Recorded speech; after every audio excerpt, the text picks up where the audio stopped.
Coming up on Unpacked, the second chapter. On days that things are not good, obviously I'm unable to show up.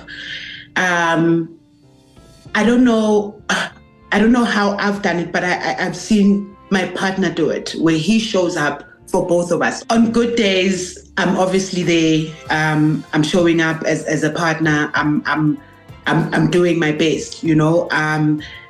I'm still learning as well how to navigate the days where I'm not okay and still be able to show up for my partner, because there are days where he needs me.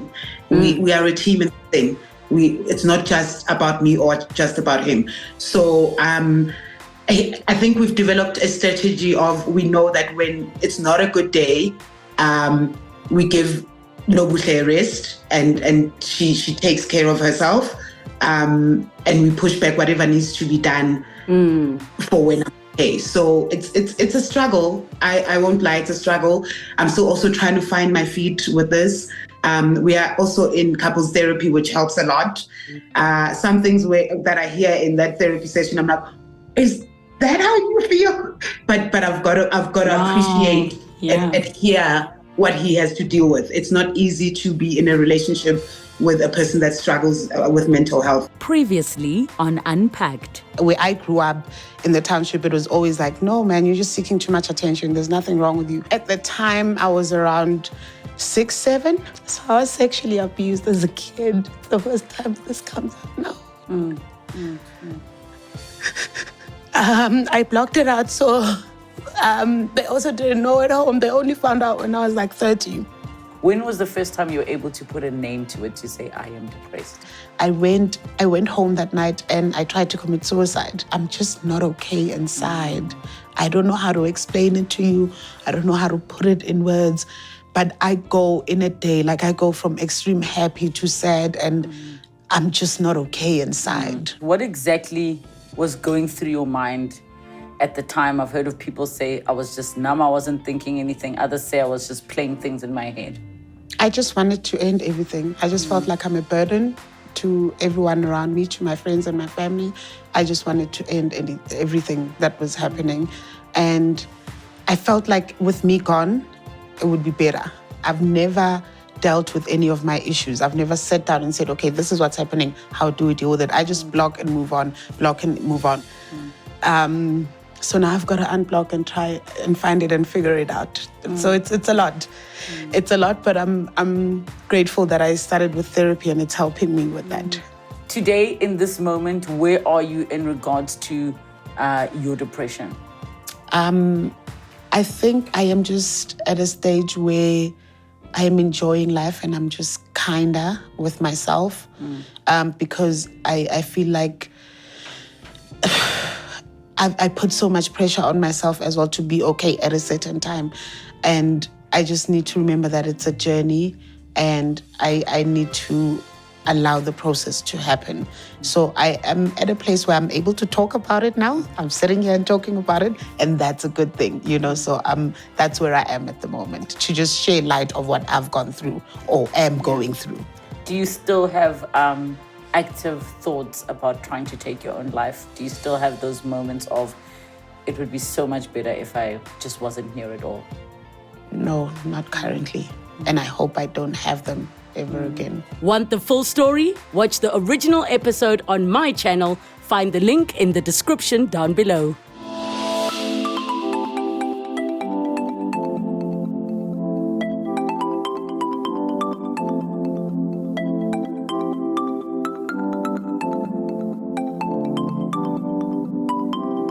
Welcome to another episode of Unpacked, the second chapter with me, Nobuhle Maboja.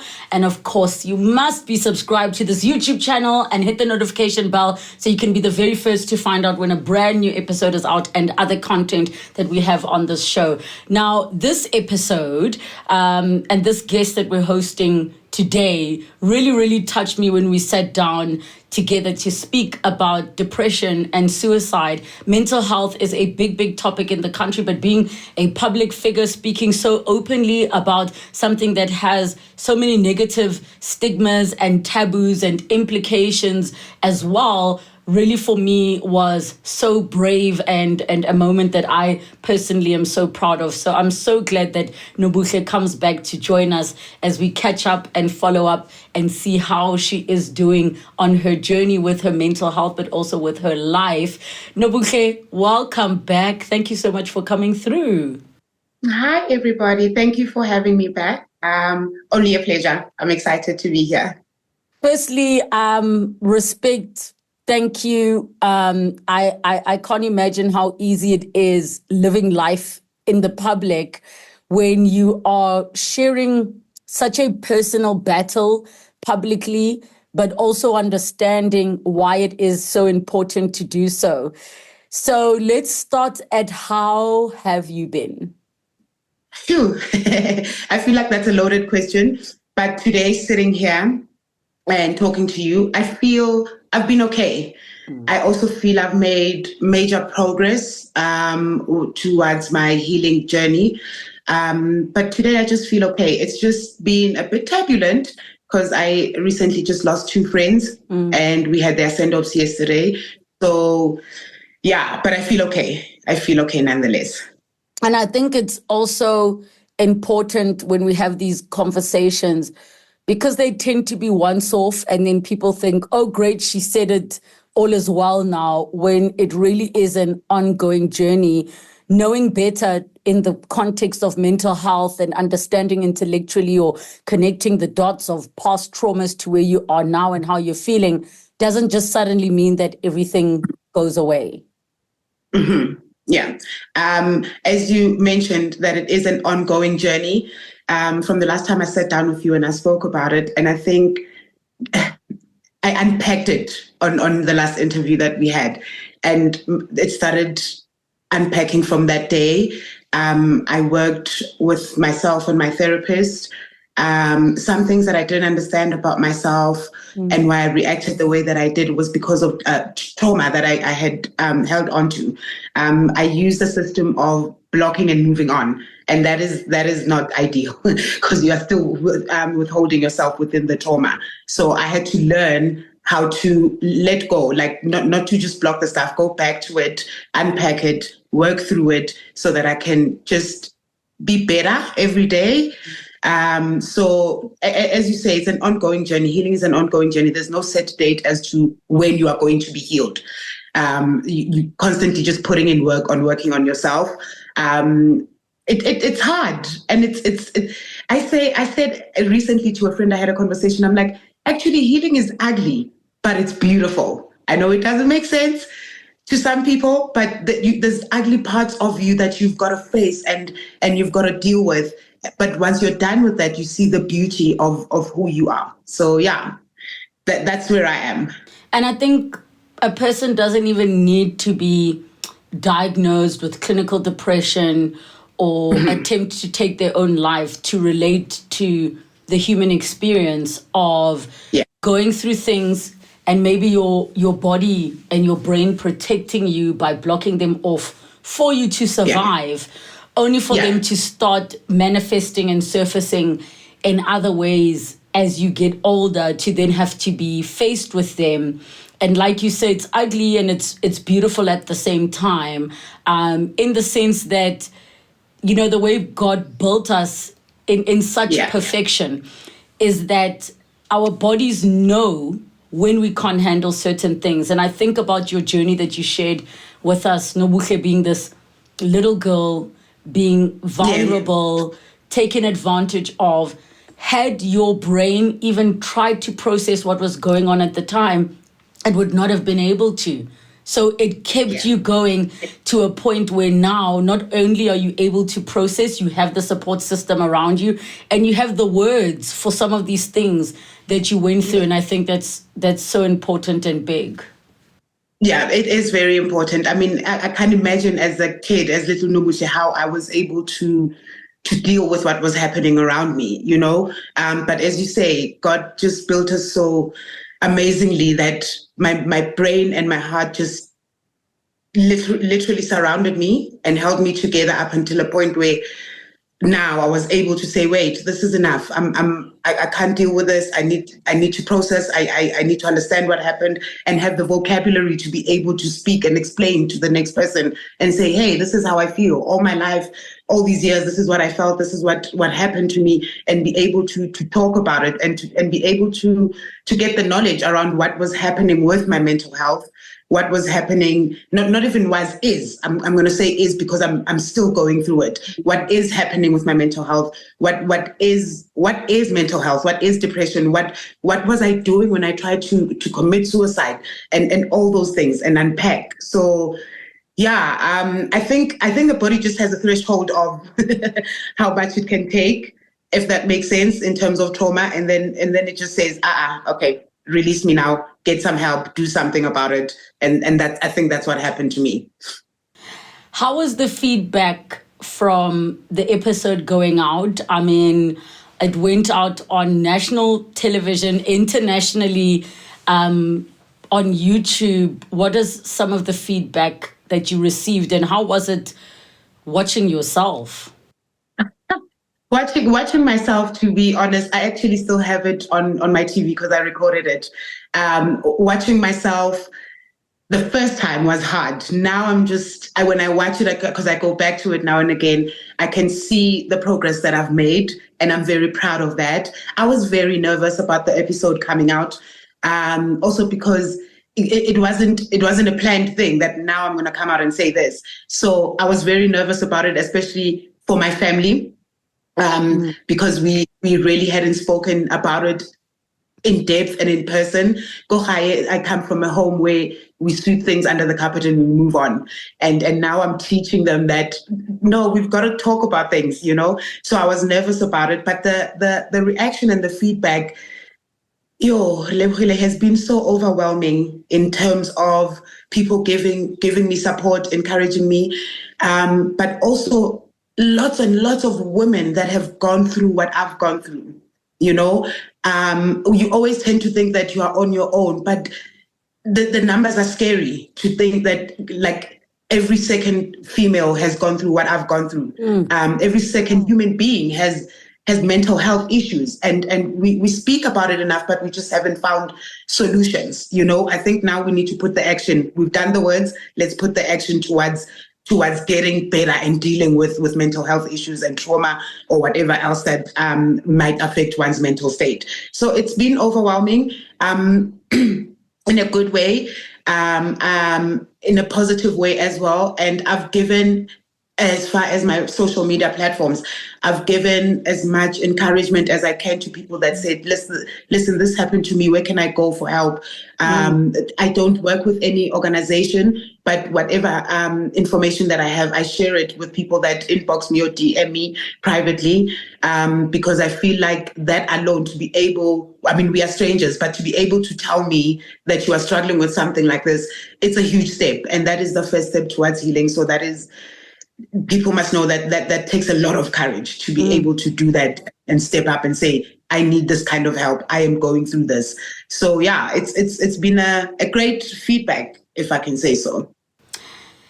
You mentioned something that many families go through, which is that things get swept under the carpet. They don't get spoken about, especially when you look at the statistics when it comes to sexual abuse, or that majority of the time a child and the family knows the person. So a lot of that continued cycle of not speaking is because sometimes the person's still around, and it creates internal conflict in loved ones about having to deal with the fact that, hey, maybe this person who's financially supporting us, or this person who is an uncle or is loved by the community or is a pastor, also happens to be doing these things. So I want to know, what was that first conversation like with the family? Because I can only imagine that there are so many people watching, terrified to even open what will feel like the biggest can of worms and risk even being rejected by their family or ostracized by their family.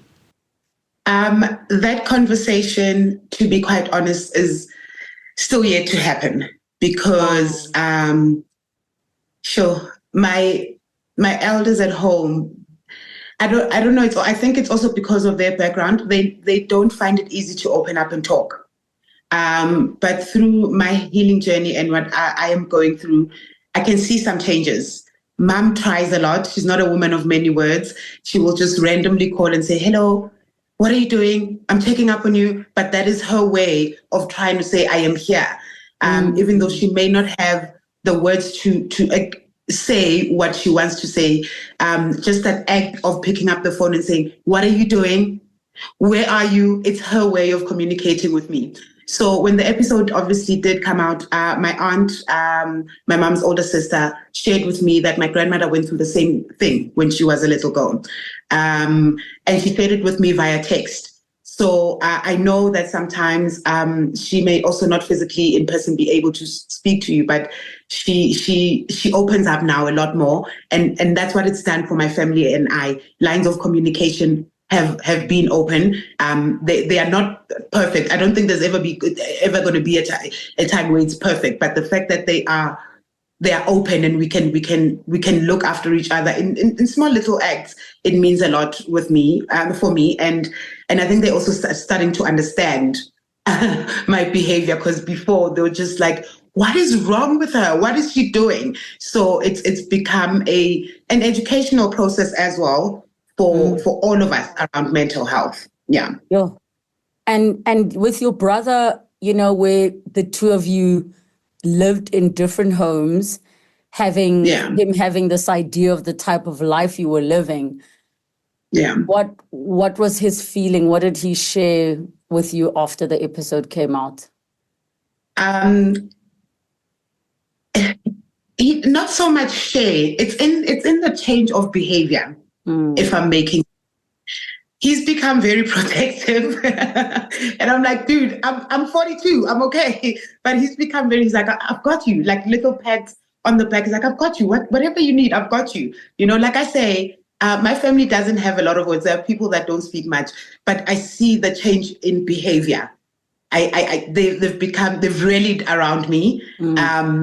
And as I say, like my brother's become, I sense a little, not a sense, I see it, a protective older brother behavior, So yeah, that's what I've noticed with my family. It's the change in behavior.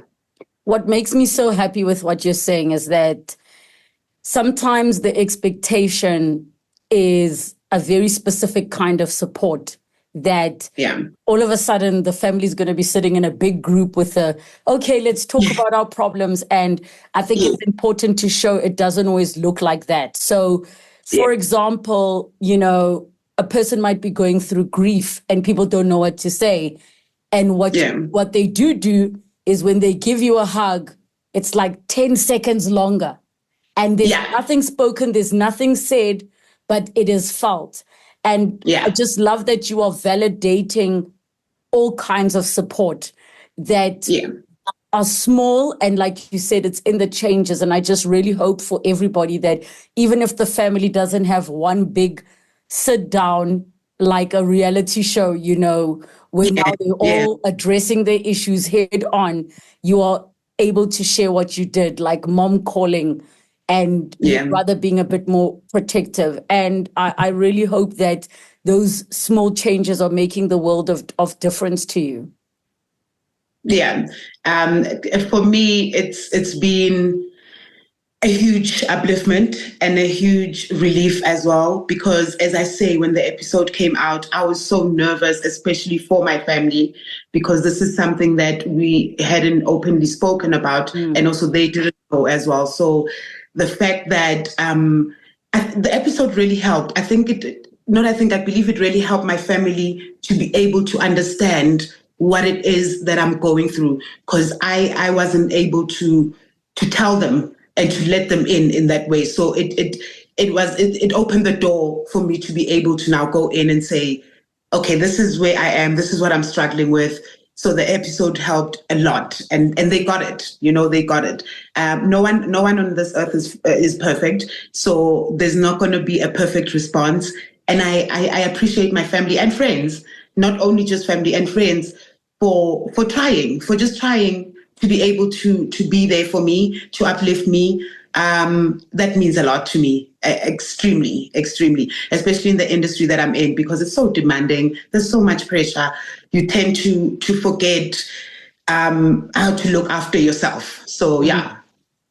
So speaking of the industry, I've done so many interviews with individuals in the industry where mental health is a big struggle, especially with the inconsistencies and the instabilities.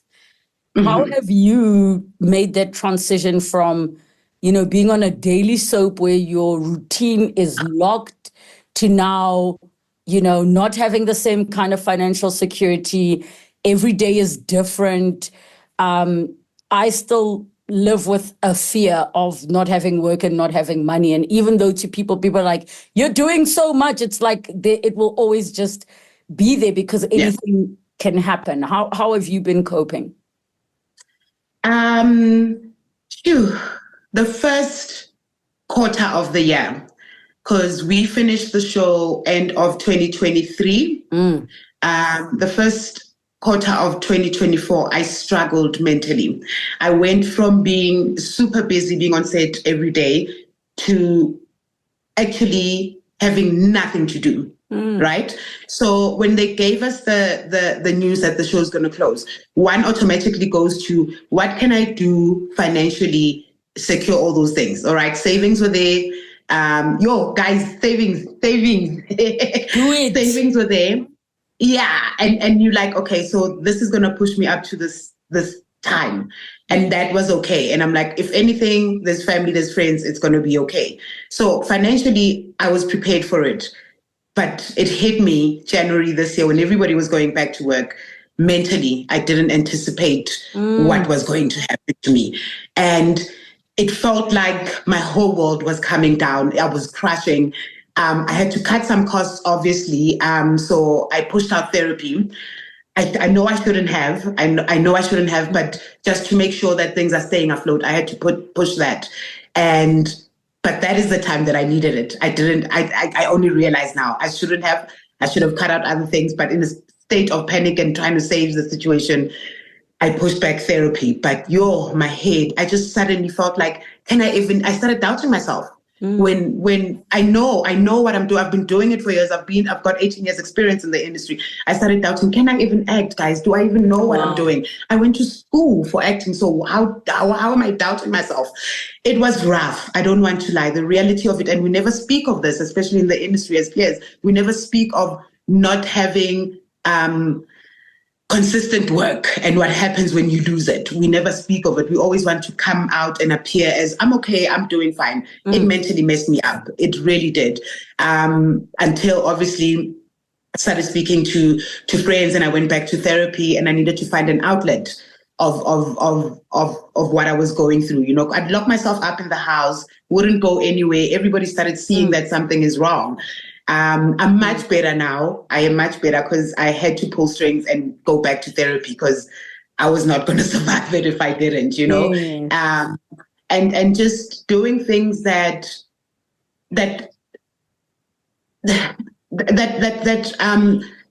influence my mental state positively, because it was really bad. I started thinking all sorts of crazy and negative things. I wanted to give up. I wanted to quit.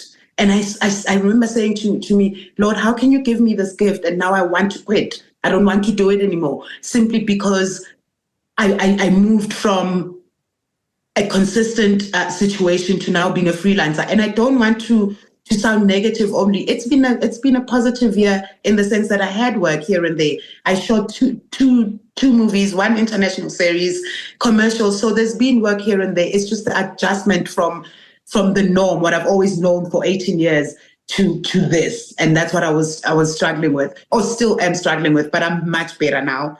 And I know that I just need to do the work to protect my mental state and just move forward. It's important you're sharing that, because there are many people in the industry, it isn't just a Sea of Laan. There are so many shows not being renewed, production, payments are stopping. It's a tough time in the industry, and it is the only way I can say it, it's a mind It's a Yeah. total mind. Exactly. That's the only way I can think of it, because it really is Yeah. that thing of waking up and feeling like, what now? And every Yeah. person goes through those seasons of and I have to share, because I know exactly those seasons of, because you're not waking up with a very specific purpose for that period, you now start saying, Yeah. what am I doing with my life? And I've had these conversations with my sister, and I'm laughing because it's that hectic and depressing that you're like, I don't know what I'm doing with my life. Like that's like I'm a complete failure. Like I'm an adult, but I'm not contributing. Yeah, it's a lot. Yeah. It's really a lot. Do you also go back to that thing of like, I should have been an actual scientist and accountant. I should have studied that. Babe, I remember conversations with my mom. They are ringing in my head now. You should have done what I told God. Do teaching, do this and this, because I come from a family of teachers. And I'm like, I should have listened to mom, did this degree in drama and then moved on to teaching. And then she's like, you can even be a drama teacher. I mean, look at it. And I think, oh my goodness. But yeah, and I think it's those things also that affects one's mental state, They should have and could have. One should not focus on that. Focus on moving forward. You still can, and you still can do something positive in your life. I've got to give myself a pat on the shoulder, and everybody has to do this for themselves as well. 18 years of grace, sufficient grace to be able to have work in this industry, in this country. Nothing beats that. We know what the industry is like. It was honestly just blessings from the Lord and my underground gang to be able to have work for 18 years. Yeah. So I should give myself a pat on the shoulder. And anyone that's going through a difficult time, especially when it comes to jobs and unemployment, give yourself a pat on the shoulder. You've done good, and you still can do good. You came to my radio show, and I'm so sad I was not there for the day, for the Upside of Failure feature. But one of the things that you touched on is wanting to be a mother. Is that something that is still a dream of yours? Oh, definitely. I think I'm obsessed with it now. Yeah. I think I'm so obsessed with it now because all I ever think about is, oh my goodness, when am I getting a child? Is it now? No, it's not now. Okay, next month we'll see. Also, it's one of those things that I've had to let go. I focused a lot on my career when I started out when I was young. I just put in my efforts, my energy, my tears, my sweat into my career. My partner supported me, gave me the support that I need to keep going and keep pushing. But I think not only this year, but early last year, I started feeling like I should have started on family before the career. Yeah, and that's what messed me up in the head about this whole thing of becoming a mom, because I went back to, I should have. I still can't do it. It just messed up my head a lot. And there was some medical issues, fibroids. Every woman or second woman experiences those. So I am in treatment for that. I have to go. The one option was surgery, which I wasn't so okay with it. The fibroids have shrunk now. So yeah, I'm in treatment, and hopefully soon I will be a mommy. Yeah, well, I think I've done everything. I will say I am testimony that, I carried with fibroids, a lot of medical complications. I have my miracle baby, and I can only pray for you and your partner that God blesses you in the way that you pray, and that your mental health also just carries through what can be a very challenging but extremely beautiful journey. Thank you. Thank you so much. I am glad that you're the one bringing up the partner, because I know it's not something you really speak much about. Throughout this mental health journey, how have you coped maintaining a relationship when, like you say, you have days where you probably want to just isolate, not talk to anybody, and just switch off? How have you been able to manage, cope, and still show up in a relationship while dealing with everything that you continue to deal with? Oh, because that is a lot. On days that things are not good, obviously I'm unable to show up. I don't know how I've done it, but I've seen my partner do it, where he shows up for both of us on that day where I'm unable to show up, and he shows up for both of us in our relationship. On good days, I'm obviously there. I'm showing up as a partner. I'm doing my best, you know. I'm still learning as well how to navigate the days where I'm not okay and still be able to show up for my partner, because there are days where he needs me. We are a team and thing. It's not just about me or just about him. So I think we've developed a strategy of, we know that when it's not a good day, we give Nobuhle a rest, and she takes care of herself, and we push back whatever needs to be done for when I'm okay. So it's a struggle. I won't lie, it's a struggle. I'm still also trying to find my feet with this. We are also in couples therapy, which helps a lot. Some things that I hear in that therapy session, I'm like, is that how you feel? But I've got to appreciate and hear what he has to deal with. It's not easy to be in a relationship with a person that struggles with mental health. It can easily flow onto you as well. And I've got to give props to him. He's been very strong over the years. Some years we struggled a bit and we had to separate with each other because it was just too much for me. But we found our way back to each other.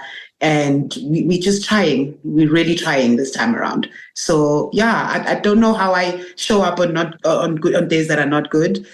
He can answer that, but he's still here. So I'm grateful for that. Yeah. I think it was Will Smith who said, you know, as a couple, you'll regularly fall out of love with the person.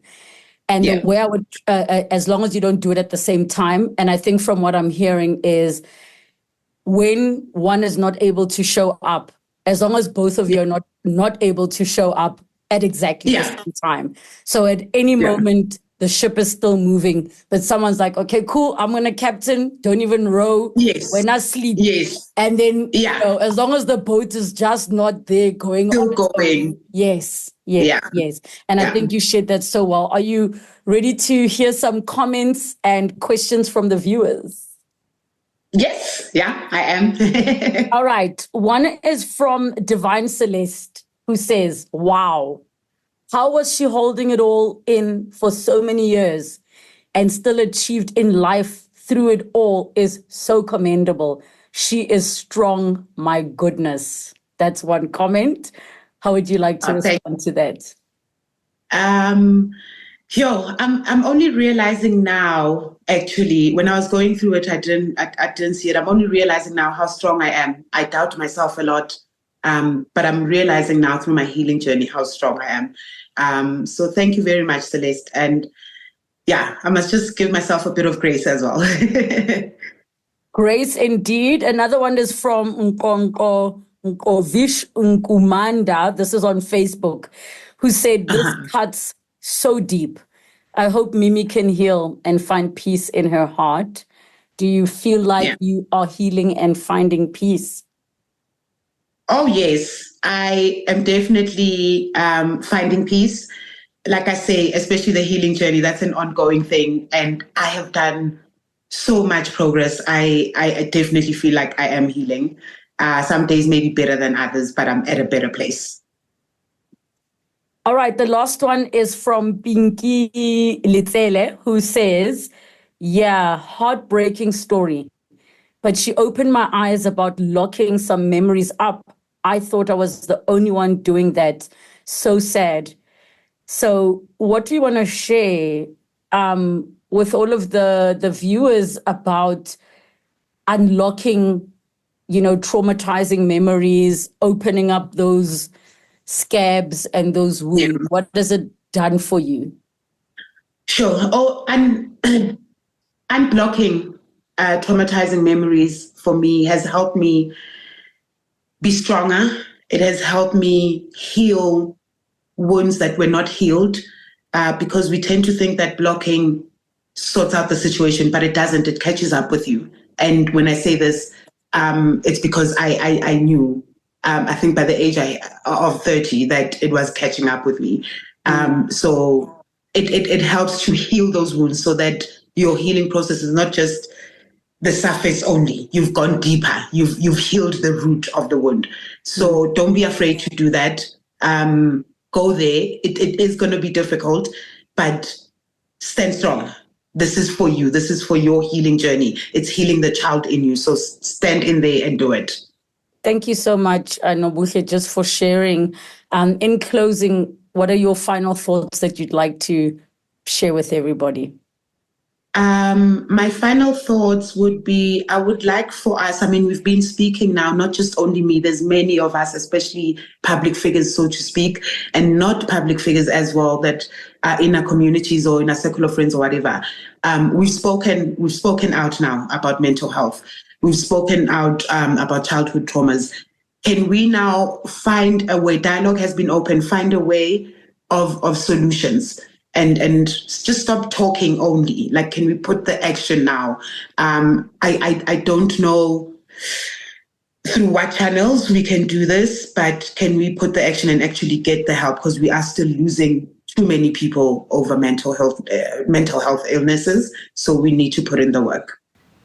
I want to share, as we close this episode up, I saw a TikTok video of a woman sharing something very powerful. I think it was the author Elizabeth Gilbert who was sharing that she realized that her relationships were suffering because she was not taking care of herself.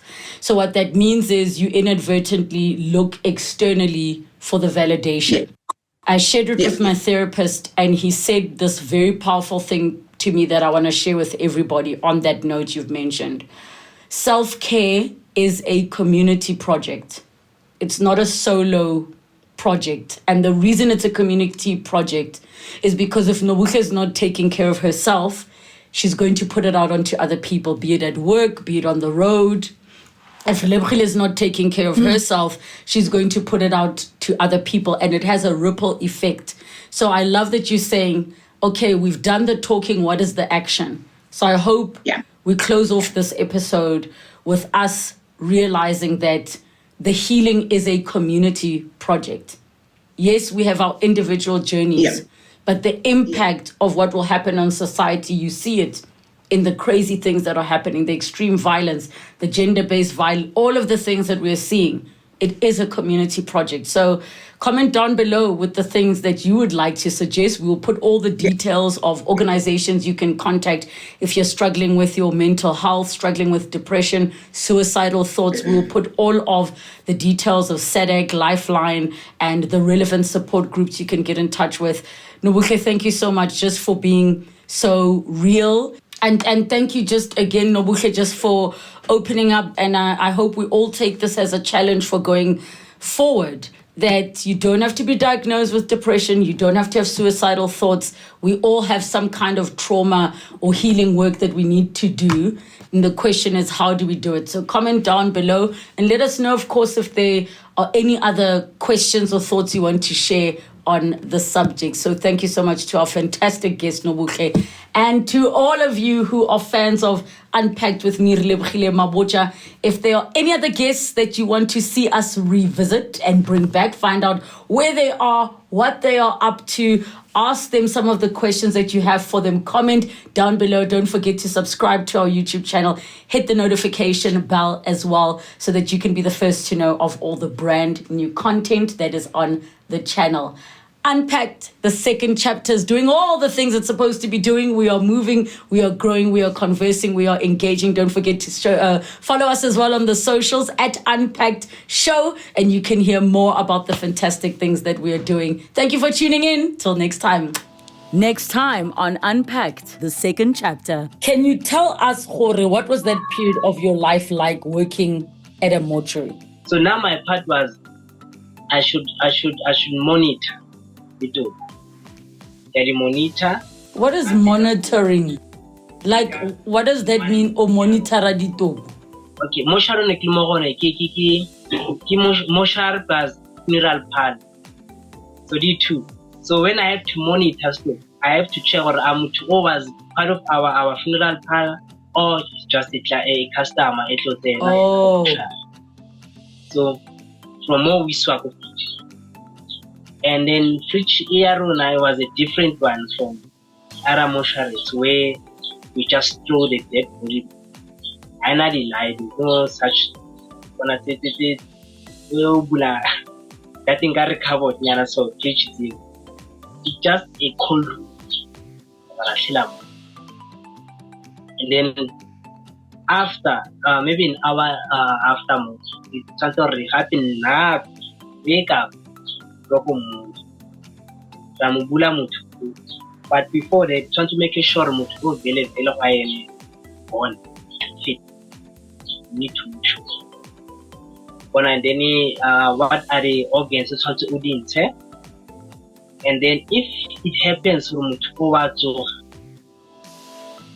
finish live.